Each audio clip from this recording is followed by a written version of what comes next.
Back to the channel. In today's video, I'll show you how to set up Google Search Console from start to finish. This free Google tool helps you monitor your website's performance, submit pages for indexing, and identify SEO issues.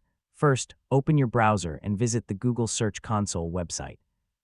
Sign in using your Google account. Once you're logged in, click Add Property to begin setting up your website.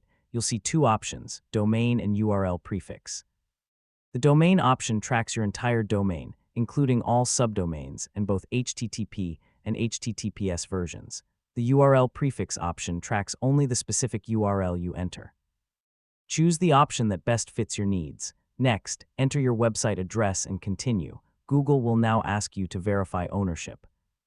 Depending on the property type you selected, you may verify your site using a DNS record, an HTML file upload, an HTML meta tag, Google Analytics, or Google Tag Manager.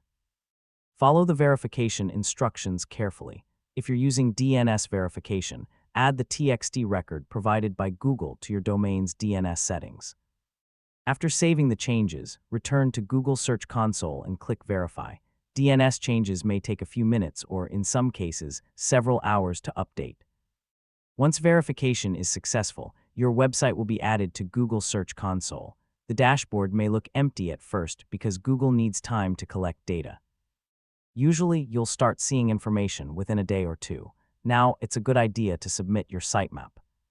Open the Sitemap section, type your sitemap URL, which is often your website, com/sitemap, XML, and click Submit. This helps Google crawl and index your website more efficiently. You can also use the URL inspection tool to test individual pages and request indexing for new or updated content.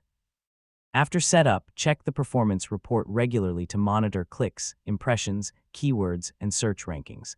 Also review the indexing report to fix any pages that aren't being indexed properly. That's all it takes to set up Google Search Console in 2020.